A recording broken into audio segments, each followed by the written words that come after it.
6 de la mañana, 5 minutos, desarrollo de todas las informaciones en esta primera emisión de Redma Noticias. Son 14 los militares que resultaron heridos tras un ataque en Vistahermosa, en el departamento del Meta, cuando estaban realizando labores de desminado. 4 de estos soldados están en delicado estado de salud. Un grupo de hombres de la Brigada de Ingenieros de Desminado Humanitario fue atacado en Vistahermosa, departamento de Meta. El contingente, que se transportaba en un vehículo rumbo a realizar labores de desminado humanitario, de repente fue atacado con artefactos explosivos en la vereda Costa Rica.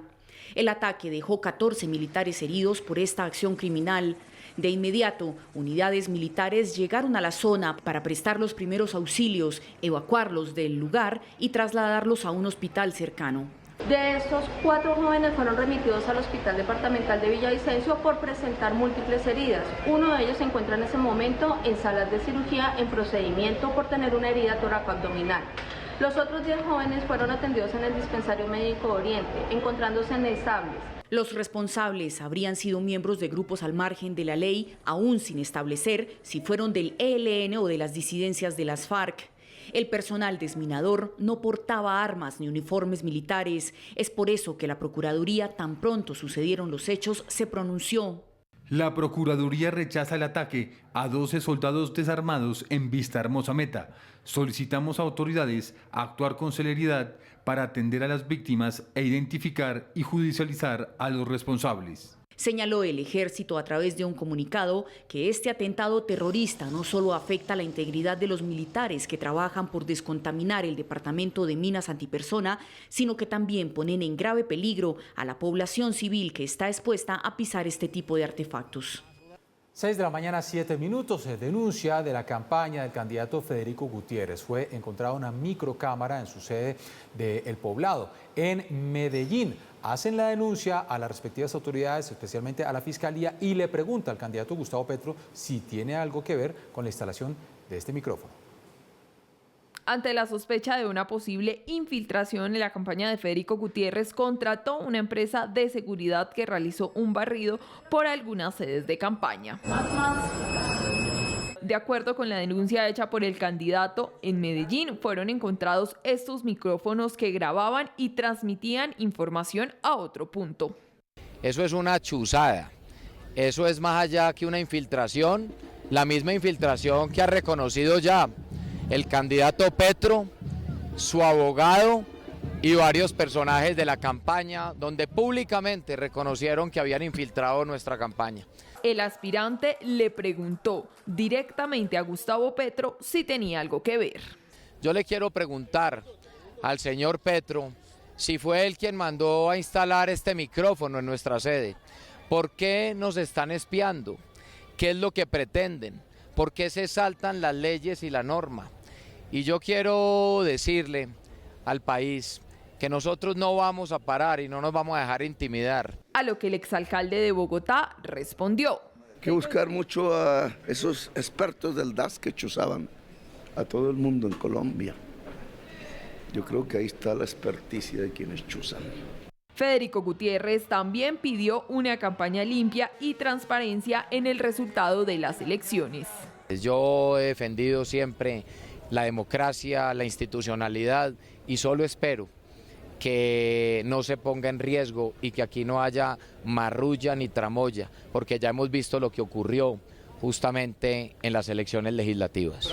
El candidato y representantes de su campaña se reunieron con el ministro del Interior y con el director de la Policía Nacional para ponerlos en conocimiento de esta denuncia, además de las amenazas de muerte que se dieron a conocer por parte de grupos armados.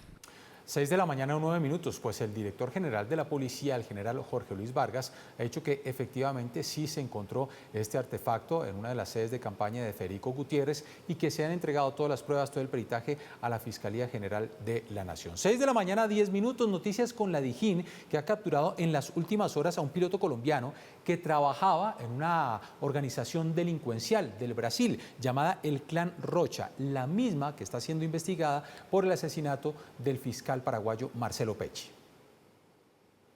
En medio de una operación entre Colombia, Estados Unidos y Paraguay y de la mano de la Interpol, con ocasión del magnicidio del fiscal paraguayo especializado Marcelo Pesci, se desplegó una operación que permitió la captura de 17 extraditables requeridos por 9 países por los delitos de narcotráfico y lavado de activos.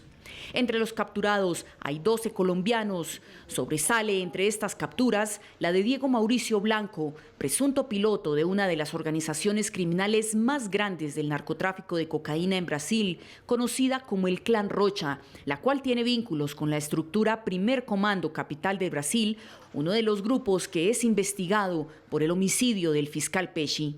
Estas personas están siendo requeridas por diferentes países por delitos relacionados con coordinar, recibir, entregar, almacenar estupefacientes, específicamente cocaína. De igual manera por extorsión y otros delitos menores. De acuerdo con las investigaciones, esta estructura criminal blanqueaba activos del narcotráfico en Paraguay, quienes contaban con varias propiedades. En el caso de Diego Mauricio Blanco, presuntamente había participado en una red que realizó 23 vuelos con 400 kilos de cocaína, cada una para el Clan Rocha.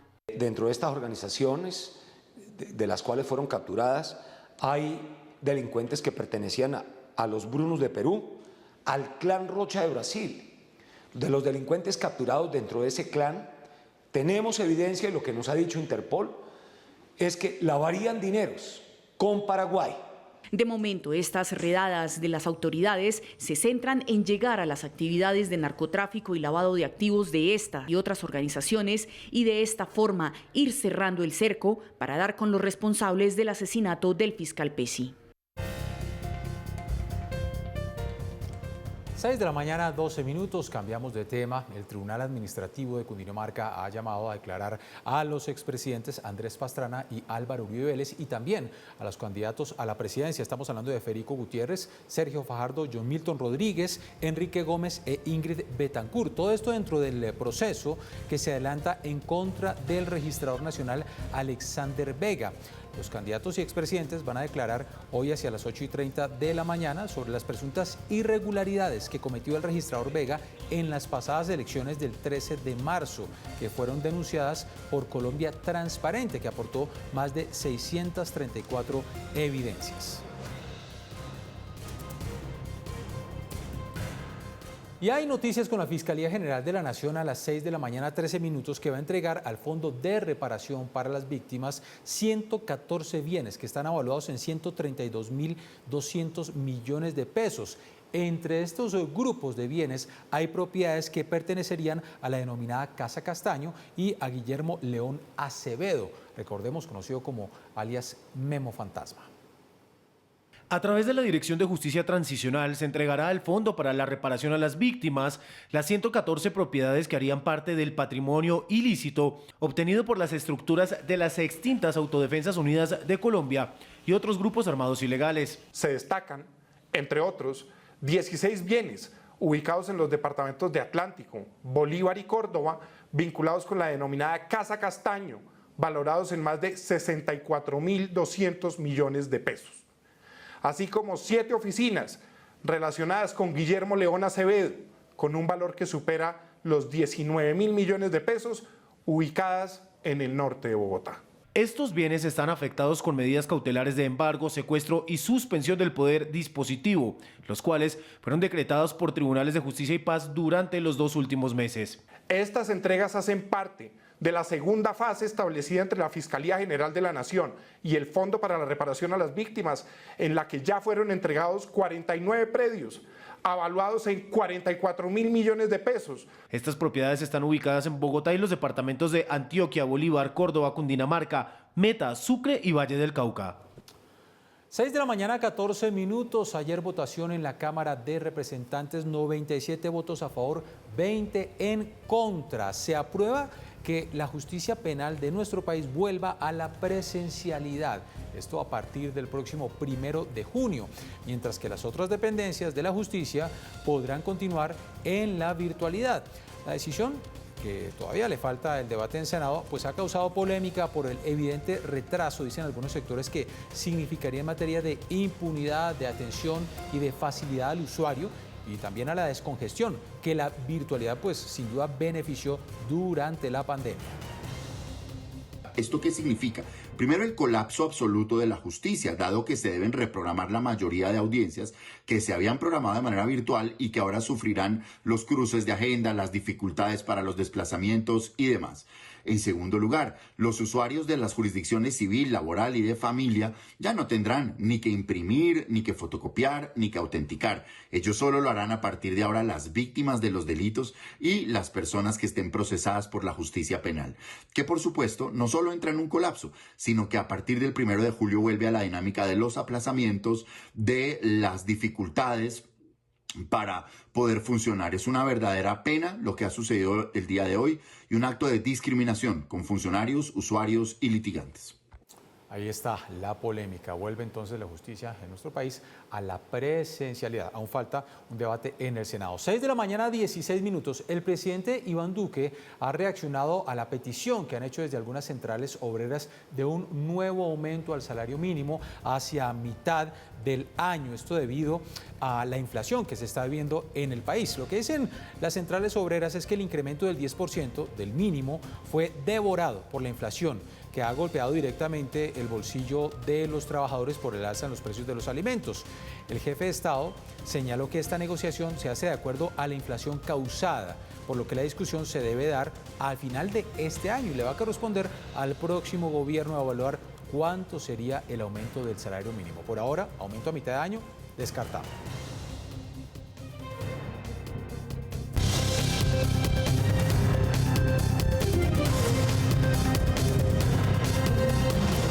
De la mañana, 17 minutos. Hay nuevo contralor en Bogotá, Julián Mauricio Ruiz, quien aseguró que no es cuota, que no va a gobernar en cuerpo ajeno, que no es cuota del contralor general Felipe Córdoba. Y esta elección se da pues tras una fuerte polémica desde distintos sectores por supuestos conflictos de intereses que tuvieron algunos concejales.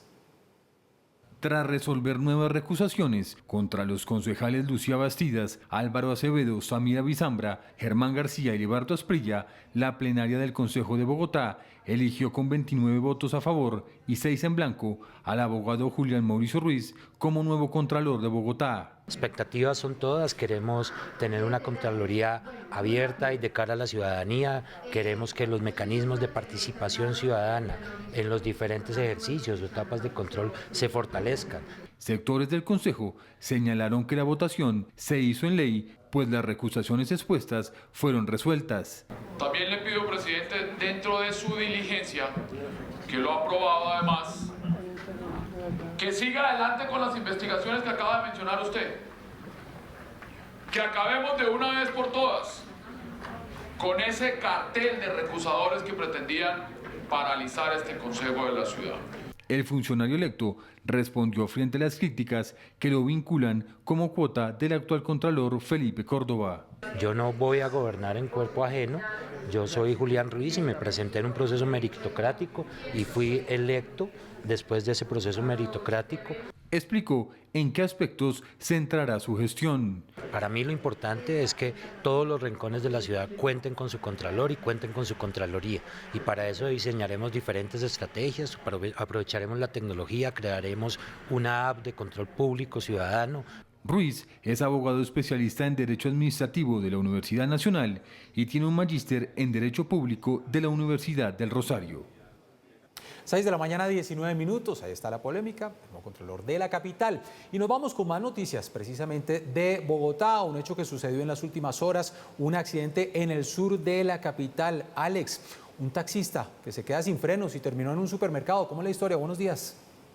Así es, Jenner, muy buenos días. Pues esto ocurrió ayer sobre las 8:30 de la noche aproximadamente en el sector de Moralba, en la localidad de San Cristóbal, en el sur de la ciudad. Pues lo que dice la policía de tránsito es que un taxista al parecer sufrió fallas mecánicas, el vehículo que conducía se quedó sin frenos, rodó por una pendiente y primero se estrelló con una van que estaba llena de pasajeros y después terminó metida en un supermercado de frutas, como lo estamos viendo en las imágenes. Pues al sitio llega tanto la policía de tránsito como el cuerpo oficial de bomberos y hasta la defensa civil tuvo que llegar hasta este sitio, ubicado más exactamente en la carrera 13 con calle 41 Sur, en donde ocurrieron estos hechos. Pues la policía de tránsito dice que el conductor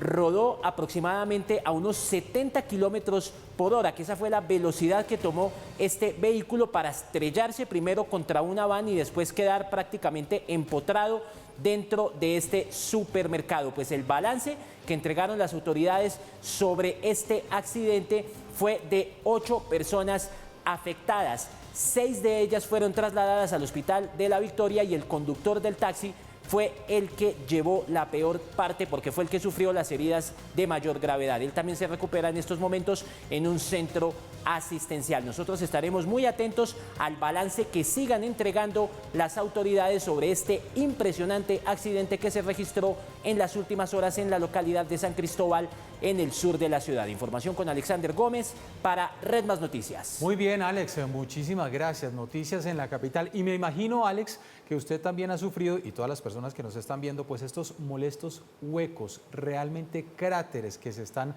sufriendo, padeciendo en la capital. Cada vez que nos montamos o en nuestro vehículo, o tomamos el servicio público, o nos subimos a un taxi, se pinchan las llantas o se explotan las llantas. Pues estuvimos muy atentos a esta situación y en la búsqueda de estos molestos cráteres en la capital.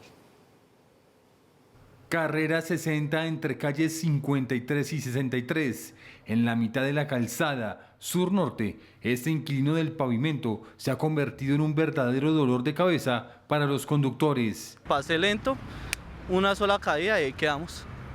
Ya cuando escuchamos nos abrillamos, la gente tampoco no es que ayude mucho a respetar que uno está varado, entonces pues... El drama de Fabio y su familia es el mismo que padecen quienes deben transitar por avenidas tan importantes como la Boyacá en sentido sur-norte. Este hueco en un solo día puede destrozarles las llantas a más de 20 vehículos. ¿Le ha pasado de pronto que se pincha con un hueco de estos? Sí, señor, buenas tardes, sí. Los rines más que todo sufren en suspensión. La condición para hacer un hueco rompellantas, coinciden los afectados, es que esté localizado en vías principales, atravesado en la calzada y que por las noches tenga poca visibilidad, siendo una trampa mortal también para motociclistas y ciclistas. Sí, claro, eso es peligroso, uno esquivando puede chocar con otro carro, pero bueno, ¿qué más se hace? Andar así porque no hay manera. Cualquier hueco que haya en la ciudad es un peligro para todo motociclista. ¿Le ha pasado de pronto un accidente con un hueco de estos? Trato de ser más precavido al verlos, pero sí he visto muchos accidentes en ese sentido. Realmente peligrosos porque va uno despiadado y ¡pum!, se va. Por ahí se me rompió el tenedor la vez pasada, me partió una pata y ya estamos en las mismas. Según reportes ciudadanos, vías como la autopista norte, la ciudad de Cali y la avenida 68 están plagadas de huecos rompellantas. Además de la pérdida de tiempo, el percance resulta costoso. Un parche para solucionar el problema oscila entre los 10.000 y los 30.000 pesos, pero el precio puede subir si hay que rectificar el rin o si definitivamente hay que cambiar la llanta. Así, el chistecito puede salir hasta por 300.000 pesos en el mejor de los casos. Los tremendos cráteres que tenemos en la capital, a pesar de las distintas campañas desde la alcaldía, se han anunciado de tapar. Todos estos huecos sufren los vehículos, sufren los motociclistas, sufren los biciusuarios. En fin. Otra de las polémicas se dio a conocer el día de ayer con la supuesta compra de un avión al gobierno ecuatoriano. Lo dio a conocer el presidente de ese país, Guillermo Lasso. El presidente Iván Duque salió a desmentir esta información en el sentido de que efectivamente sí se necesita reemplazar alguna flota de estos aviones, pero que se han hecho estos estudios, pero que esos 8 millones de dólares que dijo el presidente Lasso que costa el avión no se van a desembolsar en este gobierno y es una decisión que tendrá que tomar el siguiente presidente de nuestro país. El presidente de Ecuador luego se disculpó por los inconvenientes que esa publicación haya podido causar. Toda una controversia provocó el rumor inicial respecto a la venta del avión ejecutivo ecuatoriano que en su momento fue usado como avión presidencial en ese país. En horas de la mañana, el mandatario ecuatoriano Guillermo Lasso, en medio del programa Encontrémonos con la Ciudadanía, confirmaba que esa aeronave, la Legacy EMB 135BJ, había sido vendida al gobierno colombiano. Yo ofrecí en campaña vender un avión presidencial. Ya lo logramos. Aquí no hay ningún error. El presidente de la República, a través de este programa, le informa al Ecuador que hemos vendido el avión Legacy Embraer brasilero, se lo hemos vendido al Estado colombiano. Minutos después, el comandante de la Fuerza Aérea Colombiana, Ramsés Rueda, señalaba que la negociación del avión aún estaba en proceso y que solo faltaba un estudio técnico para que se finiquitara el negocio. Señaló además que el ministro de Defensa ya había aprobado dicha compra. Sin embargo, minutos después, nuevamente el presidente de Ecuador salió a hablar de nuevo del tema y a través de un trino cambió su versión en la que afirmó que el proceso de venta aún estaba en proceso. Quiero ser preciso y ratificar que el proceso de venta del avión Legacy EMB 135BJ se encuentra a cargo de @inmobiliar, quien informará los detalles de la transacción cuando ésta concluya. Minutos después de este anuncio, el presidente Iván Duque salió a hacer claridad sobre la compra del controvertido avión. Quiero ser enfático en esto. No se ha finiquitado ninguna negociación, no se ha pagado ningún avión y no se va a comprar ningún avión durante mi gobierno. Pero además, el mandatario colombiano afirmó que los 2 aviones Fokker que iban a ser reemplazados por el Legacy ya terminaron su vida útil. Colombia tiene aviones de servicio de la Fuerza Aérea, que ya son aviones muy viejos y que van a salir de funcionamiento muy pronto. Seguir operando más allá del tiempo prudente esos aviones puede ser exponer a personas que viajen en ellos a una tragedia. El precio de la aeronave se habría pactado por $8 millones.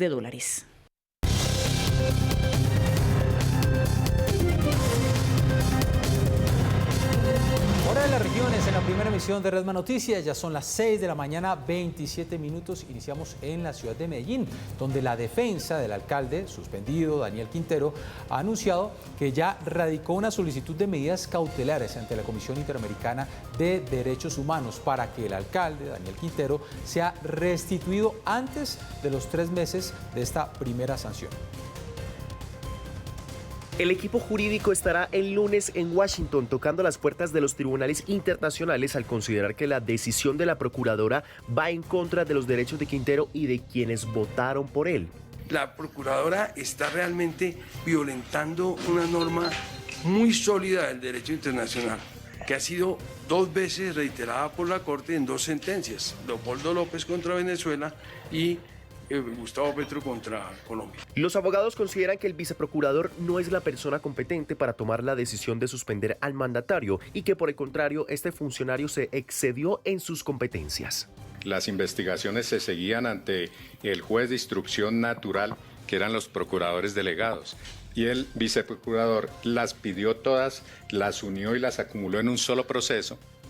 Se atribuyó las funciones de ese funcionario de instrucción, ¿sí?, y profirió esta decisión. Ni siquiera se notificó a las partes el cambio del juez. Quintero se ha defendido de las acusaciones argumentando presuntas faltas al debido proceso. Incluso en las redes sociales alega que a pesar de que el presidente tiene la terna para nombrar a la persona que asumirá la alcaldía, afirma que el equipo jurídico de Duque dilata diciendo que no pueden ser solo mujeres. El lunes estará entonces el alcalde Daniel Quintero en la Comisión Interamericana de Derechos Humanos. 6 de la mañana, 29 minutos. Tremenda polémica la que se tiene en Cali por la filtración de un audio en el que el secretario de Seguridad de esta ciudad, que es Carlos Soler, habría amenazado al sargento Alexander Chalá, quien fue la persona que dio a conocer algunos contratos, hizo pública la contratación de prestación de servicios del general Leonardo Barrero. La fuerza de las palabras, ustedes se van a dar cuenta en el audio con la frase "me lo cargo". Desde hace varias semanas se inició la disputa entre el secretario de Seguridad de Cali, Carlos Soler, y el sargento en retiro, Alexander Chalá, luego que este último diera a conocer la vinculación de exmilitares investigados a la administración municipal. Ahora el sargento asegura que el funcionario lo ha amenazado. Pero tú sabes que yo, hermanito, yo no me meto con nadie, pero pues yo el que se mete conmigo, me lo cargo.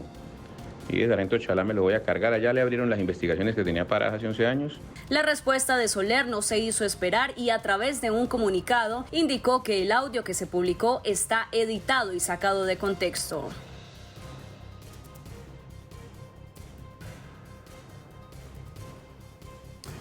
Pues ahí está la polémica, me lo cargo. El audio que se dio a conocer, las palabras del secretario de Seguridad de Cali, quien dice que esa conversación era privada y que fue sacada de contexto.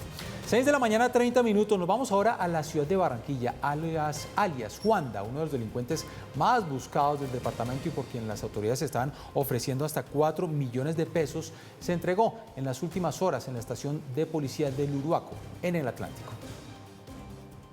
Juan David Olivo Reales, de 21 años de edad, conocido como Juanda, aparecía en el cartel de los más buscados en el departamento del Atlántico por el homicidio de un hombre en julio del año pasado en el municipio de Sabana Larga. Aunque las autoridades ofrecían una recompensa de 4 millones de pesos por información que permitiera dar con su captura, el joven decidió entregarse voluntariamente. Juanda se presenta en la estación del Uruaco el día de ayer. Este ciudadano estaba buscado por noticia criminal y orden de captura por homicidio de un ciudadano en Santa Cruz, Uruaco, el año pasado. Es así como mantenemos la presión, las actividades investigativas y las capturas sobre los delitos de mayor impacto en nuestro territorio. Alias Juanda fue puesto a órdenes de la Fiscalía del municipio de Sabana Larga, donde era requerido por el delito de homicidio. 6 de la mañana, 31 minutos. Ayer les contábamos sobre el accidente de una avioneta tipo Cessna en el departamento del Vaupés. 4 personas perdieron la vida.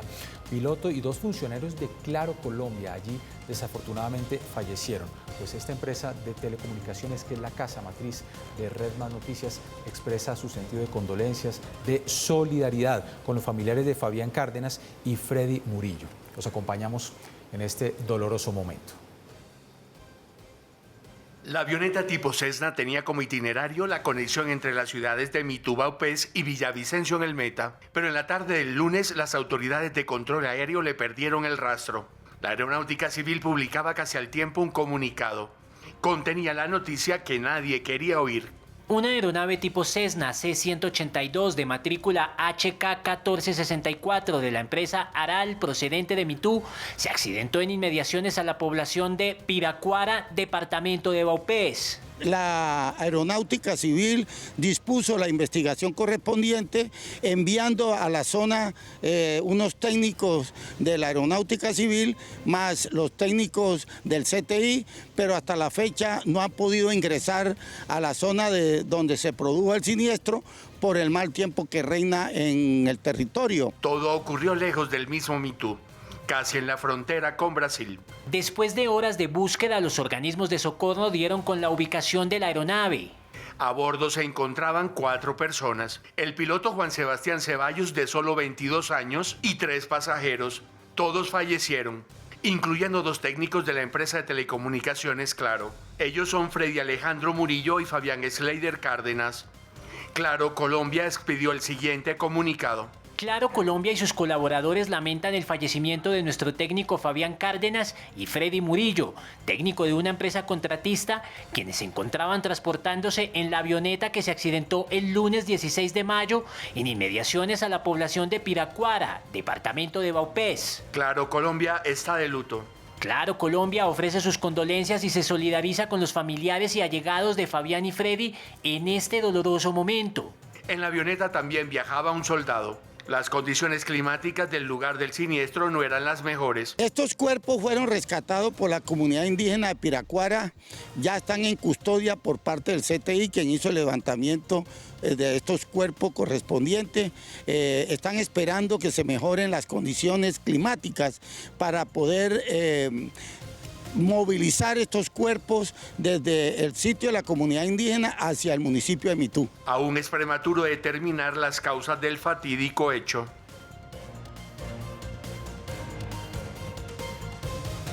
6 de la mañana, 34 minutos. Les contábamos, iniciando esta primera emisión de Redma Noticias, de la situación que están viviendo distintos lugares del mundo con un rebrote debido a la nueva subvariante de Omicron BA.2, la situación que se está viviendo en Nueva York, la recomendación que están haciendo las autoridades de volver al uso del tapabocas en espacios interiores, en espacios públicos interiores, lo que está sucediendo en China con miles de contagios, la situación en Shanghái, donde hay un confinamiento total. ¿Qué es lo que está sucediendo con esta nueva subvariante? ¿Y qué pasa con la vacunación? ¿Volveremos nuevamente al uso del tapabocas cuando en algunos lugares se vuelve, pero en otros lugares se está dejando, como el caso de nuestro país? Elkin Sánchez es epidemiólogo, decano de la Facultad de Ciencias de la Salud de la Universidad de La Salle. Doctor Sánchez, gracias por atendernos. Feliz miércoles. Muy buenos días, Jenner, ¿cómo estás? Pues muy bien, inquietos y preocupados con estas noticias que se registran en algunos lugares del mundo. ¿Qué es lo que está pasando? ¿Por qué cuando pensamos que estamos avanzando en vacunación tenemos este tipo de rebrotes con estas subvariantes? Pues Jenner, muchas gracias por la invitación. Son muchos factores los que hacen que una pandemia se vuelva epidemia, después brote, y el brote se expanda otra vez como epidemia en ciertas regiones y muy probablemente otra vez pandemia. Y esto se produce sencillamente, Jenner, porque los virus tienen una capacidad bastante importante de hacer mutaciones. Recordemos que los virus son muy pequeñitos, el ADN, o sea, el código genético es cortico y es muy susceptible a hacer cambios en el orden de los aminoácidos que producen nuevos tipos de virus.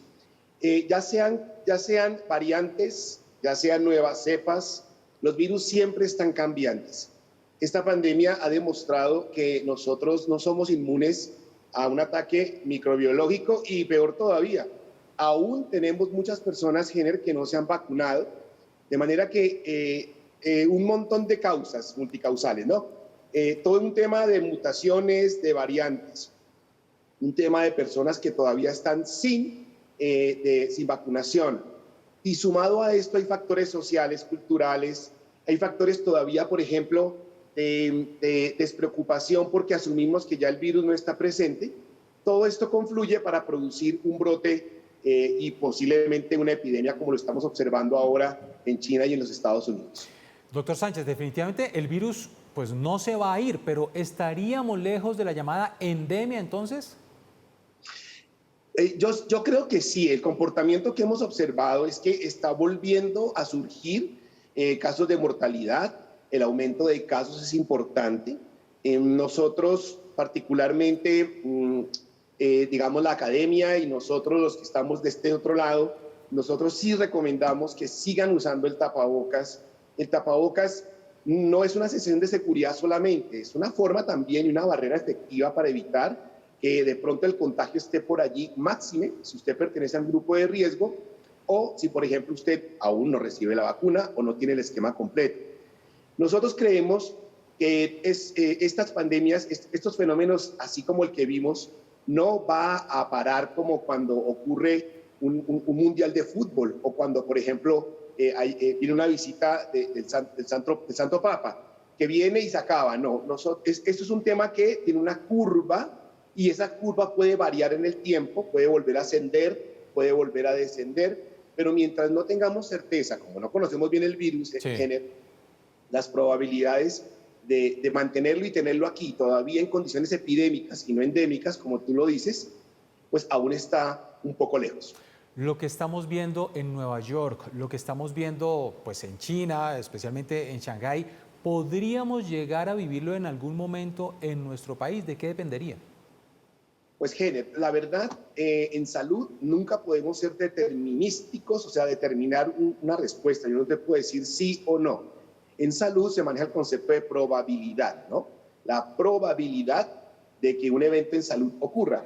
En Colombia, la probabilidad de que se repita el mismo fenómeno, el mismo evento en salud como lo experimentamos, es baja porque ya la mayoría de colombianos están felizmente vacunados, tienen esquema completo. Sin embargo, la probabilidad de que una mutación logre, digámoslo así, sobrepasar la barrera de inmunización de la vacuna es también alta, de suerte que estamos todavía en un periodo de incertidumbre, Jenner, Estamos en una especie como de zona borrosa, donde tenemos que estar expectantes al comportamiento de esta enfermedad, de esta epidemia, ahora pandemia, ahora epidemia, en otros países, y entender que si las cosas comienzan otra vez, los indicadores a subir, muy probablemente tengamos que adoptar otra vez medidas, por lo menos el uso obligatorio de tapabocas. Doctor Sánchez, finalmente, la decisión que ha tomado el gobierno, el Ministerio de Salud, de dejar de utilizar el tapabocas en municipios, en ciudades que cumplan, eso sí, ciertas condiciones, 70% con esquema completo, 40% con dosis de refuerzo. Sin embargo, uno mira las cifras y hay muchas personas que pues creyeron que esto ya se acabó y no se han aplicado ni primera o ni segunda dosis y mucho menos dosis de refuerzo. ¿Cuál es su mensaje para esas personas? Si las personas no han cumplido con su esquema de vacunación y no han terminado con sus dosis, por favor, acudan a sus EPS, en este caso, porque ya los puntos de vacunación no están más aquí. Vayan y completen el esquema de vacunación. De eso depende su seguridad y la seguridad de toda su familia, de su entorno, porque una persona no vacunada sigue siendo un potencial susceptible que puede llegar incluso a favorecer la mutación de un virus y que vuelva digamos, a reproducirse en la población. Primer punto. Segundo punto. Sí. El gobierno colombiano quiere que suspendamos el tapabocas. Es una medida digamos, es una forma también de mostrar que hay esperanza, que estamos volviendo a la normalidad. Yo creo que está bien el mensaje. Sin embargo, lo que observamos en otros países, nos obliga a replantear la recomendación de dejar el tapabocas y más bien ser conservadores y sobre todo usarlo en espacios cerrados, en escuelas, colegios y universidades. Pues ahí está, es el doctor Elkin Sánchez, epidemiólogo, decano de la Facultad de Ciencias de la Salud de la Universidad de La Salle. Gracias por atendernos, doctor. A ti, muchas gracias. Muy bien, 6 de la mañana, 42 minutos. Vámonos con el pronóstico del clima, llegando a mitad de semana, hoy miércoles 18 de mayo, en Bogotá.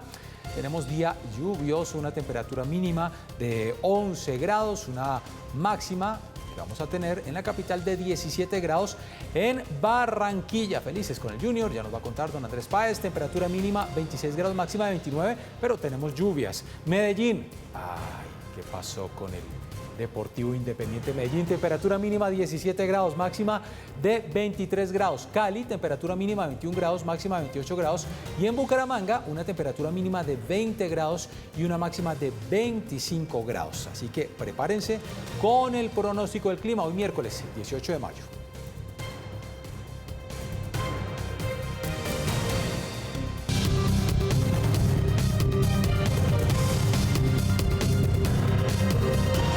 Bien, a las 6 de la mañana, 57 minutos, iniciamos recorrido Noticias del Mundo. Una de las principales tiene que ver con la decisión que ha tomado Estados Unidos de flexibilizar algunas sanciones en contra de Venezuela. La petrolera estadounidense Chevron ahora podrá negociar con la compañía estatal de petróleos PDVSA. Esa es una de las posiciones. También se dice que estas decisiones de flexibilización de algunas medidas frente al gobierno de Venezuela o al régimen de Venezuela tienen que ver además con la posibilidad de acercamientos nuevamente, diálogos entre la oposición en México con el gobierno de Nicolás Maduro.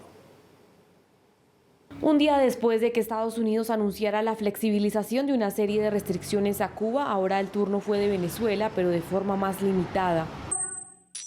El gobierno de Joe Biden permitirá a Chevron, la última gran petrolera estadounidense que aún opera en el país caribeño, negociar una licencia con PDVSA, pero no perforar ni exportar petróleo de origen venezolano por ahora. Además, Carlos Eric Malpica Flores, ex alto funcionario de Petróleos de Venezuela y sobrino de la primera dama Cecilia Flores, sería eliminado de una lista de personas sancionadas. No se está aliviando ninguna presión al régimen, no se le va a dar ningún ingreso al régimen. Son medidas muy específicas que se están haciendo en respuesta a un pedido del gobierno interino y la plataforma unitaria. La decisión se toma con el fin de promover nuevamente el diálogo entre el régimen de Nicolás Maduro y la oposición liderada por Juan Guaidó para superar la crisis política, económica y humanitaria en el país. En octubre del 2021, las negociaciones en México fueron suspendidas tras la extradición a Estados Unidos del colombiano Alex Saab, acusado de ser el testaferro de Maduro. Vamos a aliviar la presión a partir de acciones, resultados ambiciosos y concretos que lleven a Venezuela a elecciones libres y democráticas, y solamente lo haremos de esa manera. Si hay algún tipo de atraso, de retroceso, entonces volveremos a aplicar las sanciones. Expertos explican las razones que llevaron a Estados Unidos a tomar esta decisión. Claramente Estados Unidos está tratando de generar, por medio también de este potencial acercamiento, tratar de resolver tres grandes condiciones. Primero, que Venezuela deje de ser una punta de lanza de Rusia en América Latina. Segundo, tratar de generar un conjunto importante de acciones que permitan mitigar este proceso tan complejo de la migración forzada y que termina siendo una externalidad negativa para muchas naciones, así como tratar de generar un proceso de coordinación que permita seguridad hemisférica, sobre todo por acciones de lo que se refiere a grupos armados no estatales. El hecho ocurre semanas después de que varios representantes estadounidenses viajaran a Venezuela a reunirse con Maduro y la vicepresidenta Delcy Rodríguez, quien en las últimas horas aseguró que con el anuncio el país espera que los Estados Unidos inicie el camino para el levantamiento absoluto de las sanciones. Y hay reacciones a las 7 en punto de la mañana, una de ellas del presidente de nuestro país, Iván Duque, ante estas flexibilizaciones de algunas medidas por parte de Estados Unidos con el régimen de Venezuela. Se retoman las conversaciones en México. Eso es un triunfo de la resistencia democrática venezolana y además es un triunfo del cerco diplomático. ¿Por qué? Porque Maduro había dicho que no se volvía a sentar hasta que no liberaran a Alex Saab. No se lo liberaron. Alex Saab está extraditado y seguirá procesado. Pero adicionalmente lo llevó la presión internacional a tener que volverse a sentar con la resistencia democrática para buscar el retorno a la democracia en ese país que ha sido lacerado por la dictadura de Nicolás Maduro. El comentario de Mauricio. El día de ayer el gobierno de Estados Unidos sorprendió al mundo con nuevas medidas para Venezuela, pero en este caso no medidas restrictivas, sino más bien la liberación de ciertas restricciones que había en el pasado. En concreto se adoptaron dos medidas. Una de ellas, el permitir que la empresa petrolera estadounidense Chevron estableciera una nueva licencia con PDVSA, la petrolera venezolana, una nueva licencia que todavía no permite ni explotar ni exportar petróleo venezolano al mercado de Estados Unidos. Ustedes saben que hay un embargo al respecto, pero sí empezar a negociar y a conversar entre las dos petroleras. Pero por otra parte, el sacar al sobrino de Cilia Flores, la esposa de Nicolás Maduro, de una de las listas de sanciones económicas de parte de Estados Unidos. ¿Hacia dónde van estas medidas? Van encaminadas a apoyar el diálogo entre el gobierno de Nicolás Maduro y la oposición, un diálogo que venía dándose en reuniones en México y que se interrumpió después de que Alex Saab fuera extraditado a Estados Unidos. Ahora, la idea de las dos partes, tanto la oposición como el gobierno de Nicolás Maduro, es retomar esas negociaciones y han pedido, sobre todo la oposición, que el gobierno de Estados Unidos no interfiera, pero sí que apoye ese diálogo mediante esta clase de flexibilización de medidas.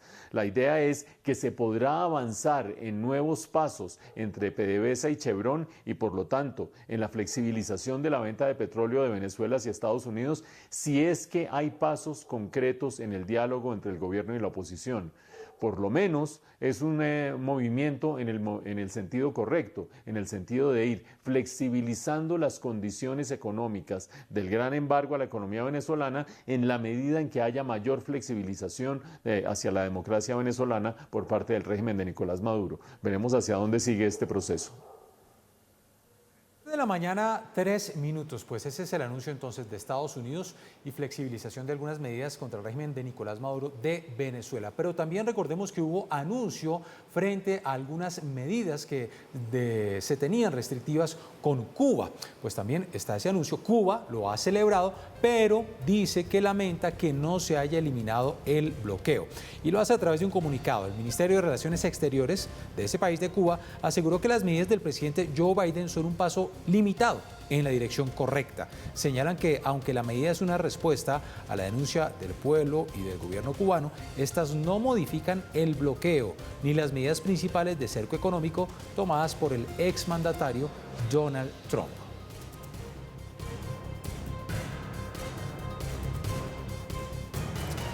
más noticias de los Estados Unidos porque la FDA ha dado el aval, ha dado luz verde para el refuerzo en los niños de la vacuna de Pfizer-BioNTech, niños de 5 a 11 años. Hasta ahora es el único biológico contra el COVID-19 autorizado en niños de cualquier edad.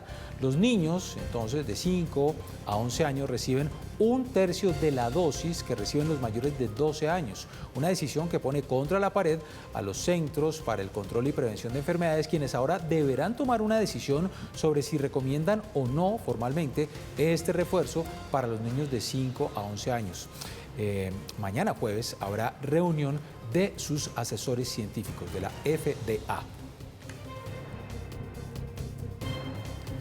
Más noticias del COVID-19 con la OMS, que le ha pedido a Corea del Norte que acepte las vacunas que se le están ofreciendo, esto ante la crisis que se está dando por los contagios que se están viviendo en este país. Advierten sobre los altos niveles de transmisión del virus entre las personas no vacunadas y el riesgo que implica para la creación de un mayor riesgo de nuevas variantes. La OMS expresó estar profundamente preocupada por la propagación del COVID-19 en ese país, sobre todo entre la población no vacunada.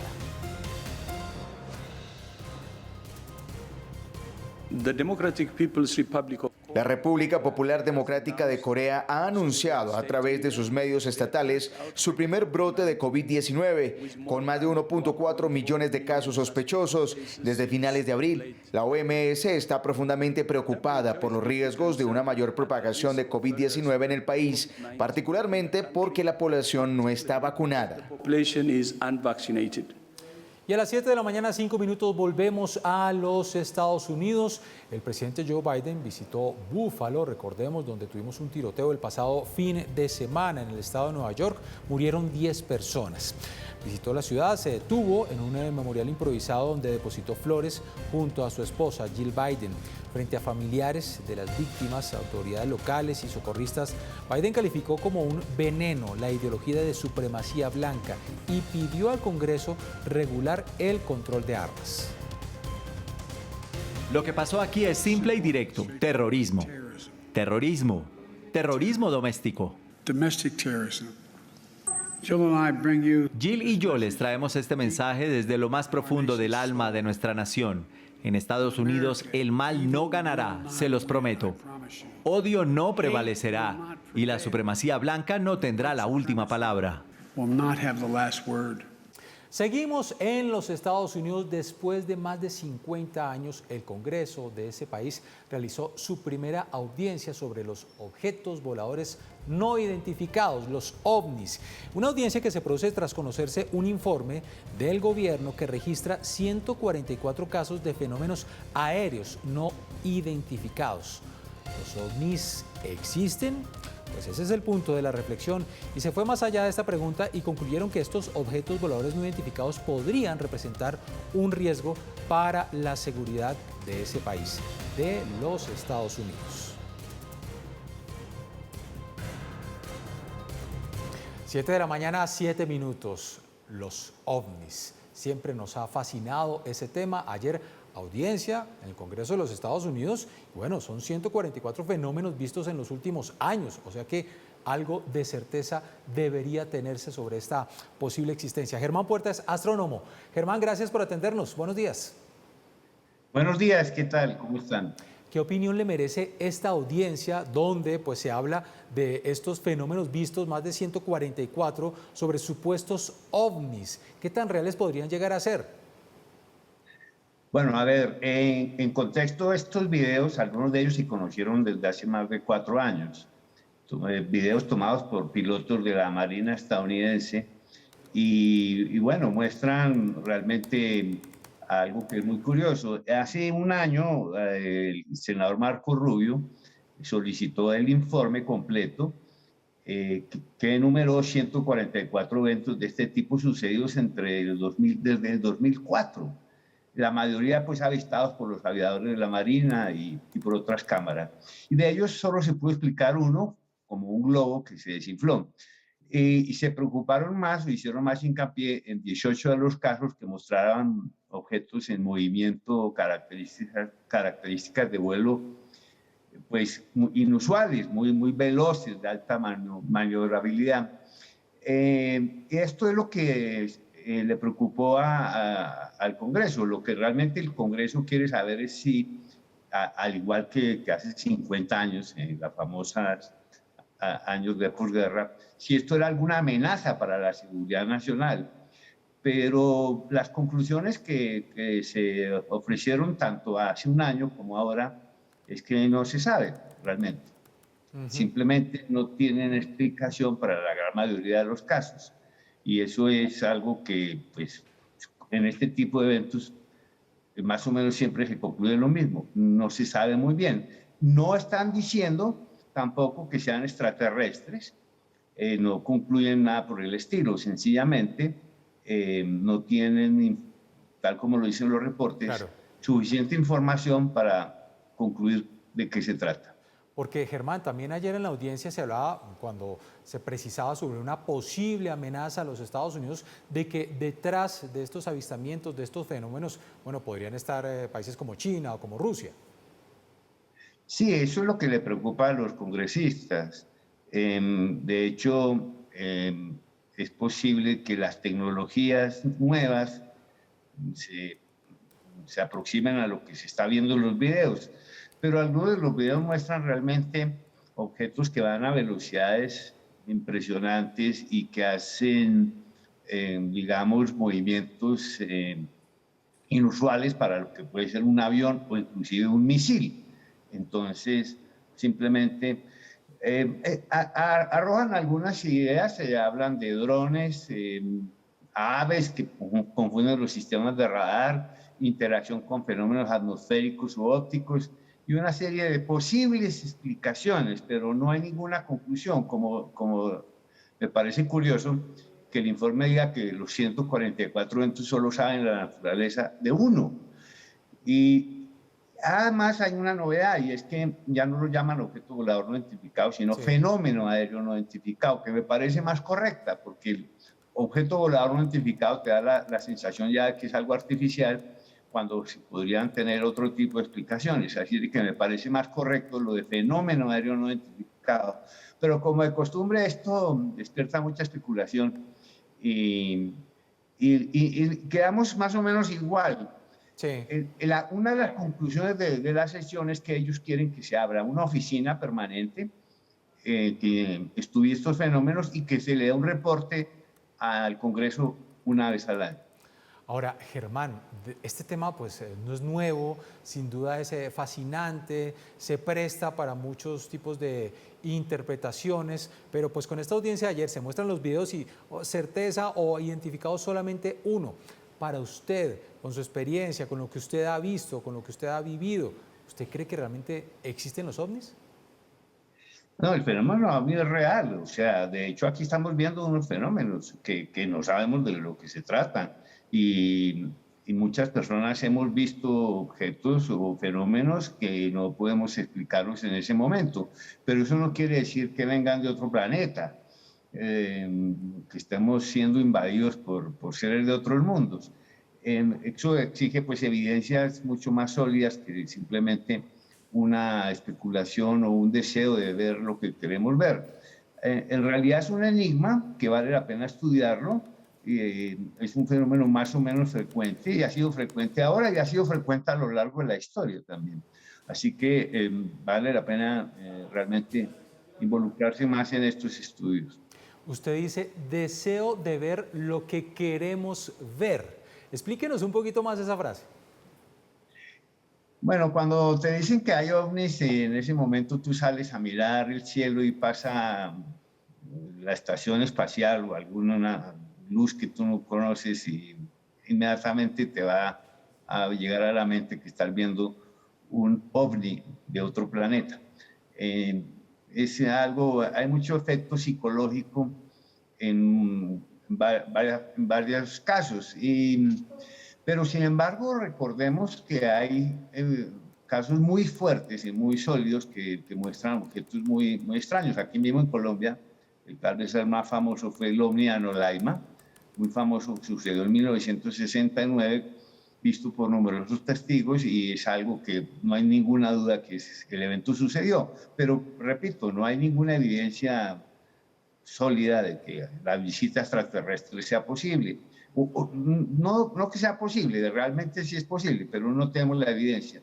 De hecho, nosotros ya fuimos a la Luna, lo cual prueba que se puede ir a otro mundo y volver. Entonces, bueno, que la Luna está cerca, pero es cuestión de tecnologías. Y cuando hablamos de ovnis, para aclararlo, no necesariamente estamos hablando entonces de personas de otro planeta que vienen acá.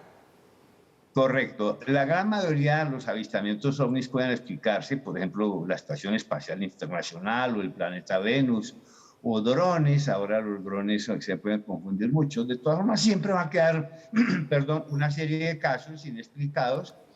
Y en el Congreso hicieron sí mucho esa observación en esa reunión que hicieron ayer. Y es que los reportes se centraron en los pocos casos que podrían explicarse y no en los casos que no se explican. Sí. Y hubo esa crítica al reporte. Pues es Germán Puerta, a quien siempre le agradecemos acompañarnos acá en Redman Noticias, astrónomo. Germán, gracias por atendernos. Mucho gusto, a la próxima.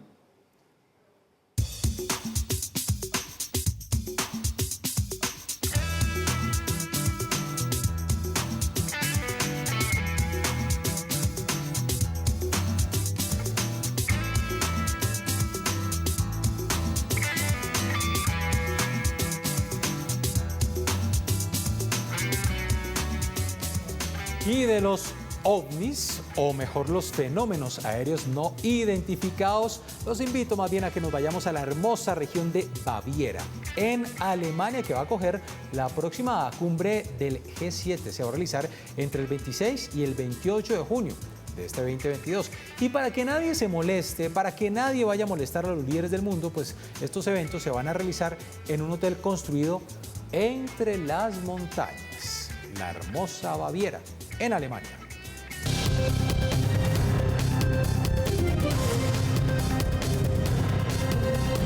Ya son las 7 de la mañana, 33 minutos, y volvemos con una de las noticias en Bogotá, nuestro compañero Alex Gómez, porque la Policía de Tránsito tiene más detalles sobre el caso de este taxi que se quedó sin frenos en la localidad de San Cristóbal. Termina en un supermercado de frutas. Alex, adelante. Así es, Jenner, muy buenos días. Yo los saludo nuevamente desde el sitio exacto en donde ocurrió este terrible accidente anoche. Estamos en el sector de Altamira, en la localidad de San Cristóbal, y le vamos a mostrar a nuestros televidentes la loma de donde bajó el taxi que terminó accidentándose. El taxi venía de esa loma, según la Policía de Tránsito, pues al parecer una falla de frenos hizo que el vehículo se descolgara a una velocidad de 70 kilómetros por hora por esta loma y que se estrellara primero con una camioneta tipo van que transportaba pasajeros y luego terminó empotrado en este almacén que nosotros estamos viendo, este almacén de frutas que en estos momentos está siendo acordonado por las autoridades. Aquí todavía hay personal de la Policía de Tránsito que está haciendo las últimas pesquisas. Lo que nos han dicho es que este establecimiento, pues por los daños materiales que sufrió, no va a abrir al público hoy. Nosotros estamos esperando a que sus propietarios nos dejen ingresar para ver cuál fue la magnitud de los daños que dejó este accidente ocurrido anoche aquí en el sur de la ciudad. Pero la Policía de Tránsito nos entregó precisamente más detalles sobre el hecho y según las autoridades el saldo de personas heridas pues es mucho más alto. Escuchamos a continuación a la Policía de Tránsito entregándonos este nuevo balance. El vehículo tipo taxi al parecer presenta fallas técnicas, específicamente en el sistema de frenos. Por este motivo pierde el control de su vehículo, colisionando inicialmente con el vehículo de pasajeros y posteriormente contra una tienda de víveres. De este evento terminan 9 personas lesionadas, las cuales están en este momento en observación. Y Jenner, en estos momentos estamos observando también lo que sería el trozo del bumper del taxi que colisionó contra este mercado aquí en la ciudad de Bogotá, más exactamente en la localidad de San Cristóbal. Pero en otras noticias, Jenner, le cuento que en estos momentos se registran grandes complicaciones de movilidad en la autopista norte con calle 183, debido a que la ruptura de un tubo está generando un nuevo encharcamiento. Hasta ahora 2 estaciones de Transmilenio fueron cerradas y la empresa de acueducto y alcantarillado envió ya una comisión para revisar esta nueva dificultad que se registró, en donde precisamente hace algunas semanas se había registrado también una ruptura de un tubo. Es información con Alexander Gómez para Red Más Noticias.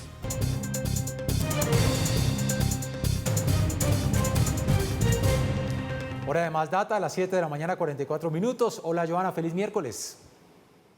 ¿Qué tal, Jenner? Como siempre, saludo especial para usted en mitad de semana, para los televidentes que siempre están conectados con Redma. Vamos a hablar del precio del petróleo. Ayer, algunos preocupados porque hubo una importante volatilidad en el precio del barril del petróleo, inició subiendo.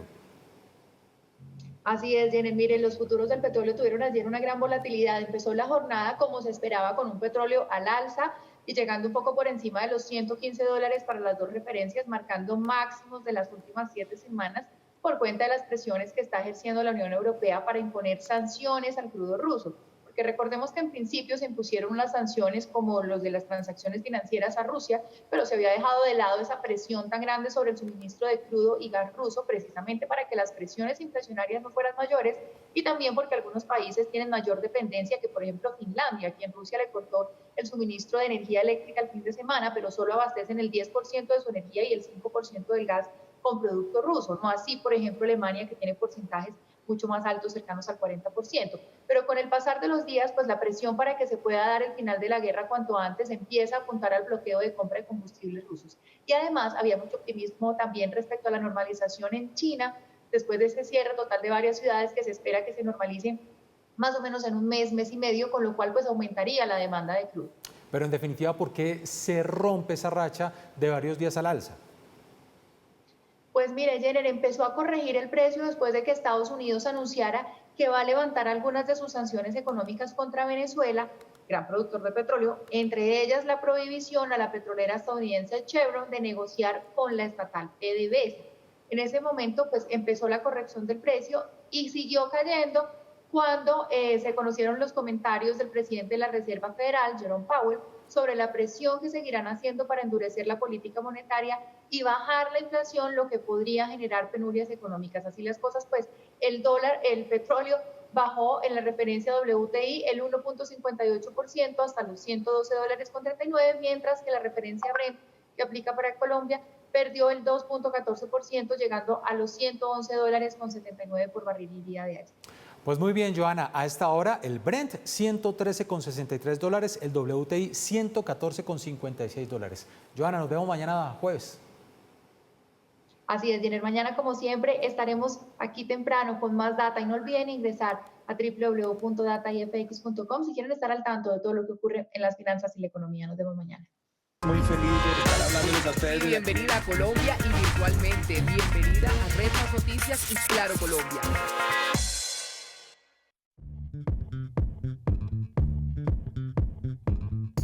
Hoy en la ventana de Red Más Noticias tenemos una edición especial. Estamos supremamente emocionados y conmovidos con un reconocimiento. La mejor chef del mundo está en Colombia y la tenemos aquí en la ventana.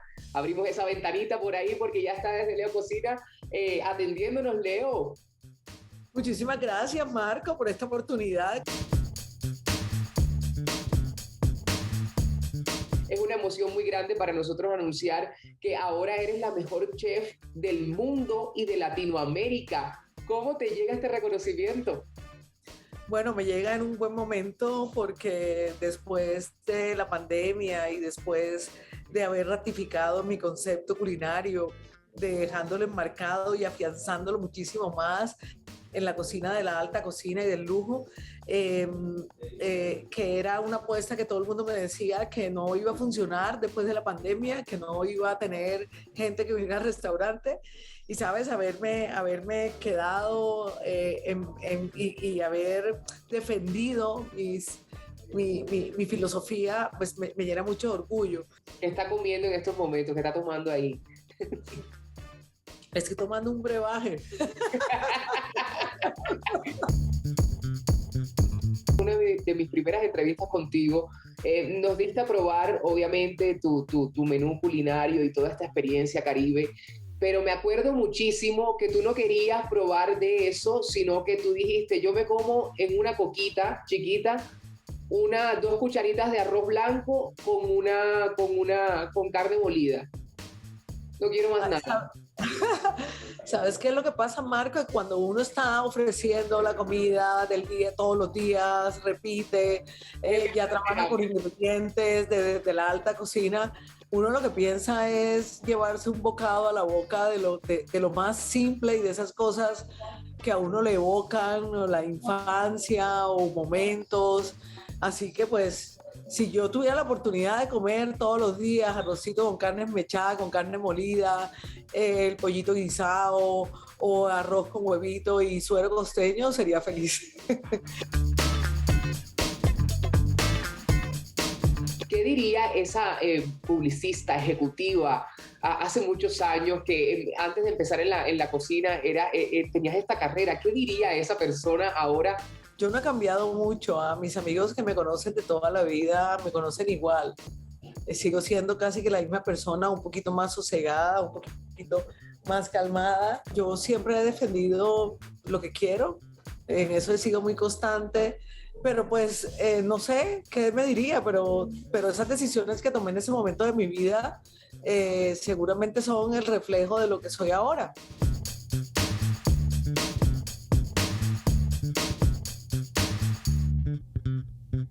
Estas noticias son precisamente la que hoy en Red Más Noticias nos llena de mucha esperanza. Tuviste muchos halagos, dices tú, y de verdad que añadirnos a esos halagos no nos queda de más. De verdad, felicidades. ¿Cómo te sientes con tantos halagos? No, ¿sabes qué es lo más lindo? Hombre, ese reconocimiento que he tenido de mis colegas internacionales me ha llenado el alma, de la alegría de ellos, de algunos de aquí locales, de los medios de comunicación que han cedido sus espacios, de los cuales veníamos acostumbrados en el día a día, veníamos agotados en el día a día precisamente por esa rivalidad que existe y ese odio que existe previo a las elecciones. Creo que haber volcado la noticia a este reconocimiento es loable en los medios de comunicación, porque estas noticias nos llenan de esperanza, nos llenan de reconciliación y nos llenan de volver a creer en ese potencial que tiene Colombia para ser reconocida ante el mundo, no solamente por la gastronomía, por el arte, por la música. Señores, esta mujer tenía razón, los brebajes, la hoja de coca, el gusano de mojojoy, todos estos ingredientes hay que sacarlos y hay que explotarlos desde nuestra nacionalidad, desde Colombia, ¿cierto, Leo? Así es. Y que sea una lección para las entidades en que no sean tan prohibitivas, sino más bien con procesos responsables y sustentables podemos hacer de todos estos ingredientes un país valioso para mostrar. De verdad que sí. Felicidades, Leo. De verdad que sí. Muchísimas gracias por estar con nosotros. Gracias, Marquito. Aquí me uno un abrazo virtual. Un abrazo virtual, Marquito. Gracias por apoyarme siempre. Un abrazo, saludos a todos tus seguidores de La Ventana. Que son tuyos, además.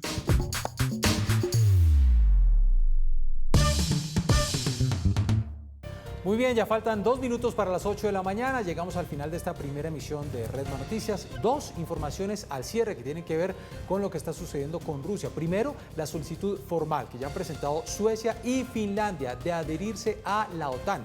El secretario general de la OTAN, Jens Stoltenberg, ha calificado este hecho como histórico. Y Rusia, por su parte, ha expulsado a 34 diplomáticos franceses. Esto como medida de retaliación a lo que sucedió en abril cuando los franceses expulsaron a diplomáticos rusos. Así avanza este tema de la guerra en Ucrania. Ya lo saben, nos vemos en nuestra emisión del mediodía. Feliz miércoles para todos.